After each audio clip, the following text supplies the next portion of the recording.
ఇక్కడున్న ఉపాధ్యాయులందరినీ కూడా ఒక్కసారి ఆలోచించమని నేను కోరుతున్నా. ఎప్పుడు లేని విధంగా ప్రభుత్వ విద్యలో రాజకీయాలు దూరంగా పెట్టాం. వేదిక మీద ఉన్న బోర్డు చూడండి, గౌరవ ముఖ్యమంత్రి గారి ఫోటో లేదు. పిల్లలకి ఇస్తున్న పుస్తకాలు చూడండి, యూనిఫామ్ చూడండి, గొప్ప వాళ్ళ పేర్లు పెట్టాం. ఒక్క సీతమ్మ గారి పేరు పెట్టాం, డాక్టర్ సర్వేపల్లి రాధాకృష్ణ గారి పేరు పెట్టాం. ఇది ఈ ప్రభుత్వానికి ఉన్న కమిట్మెంట్.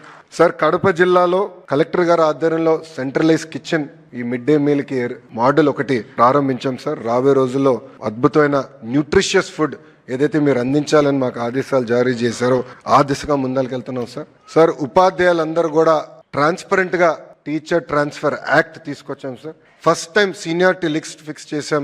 ఎప్పుడు లేని విధంగా ప్రమోషన్స్ కూడా ప్రభుత్వం ఏర్పాటు చేసింది సార్. ఇక్కడున్న ఉపాధ్యాయులు చాలా మంది, నాకున్న అంచనా మేరకు సుమారుగా 80% మంది గౌరవ ముఖ్యమంత్రి చంద్రబాబు నాయుడు గారు first term, second term, third term లోనే ఉపాధ్యాయులుగా నియామకులైన వారు ఉన్నారని నేను బలంగా నమ్ముతున్నా.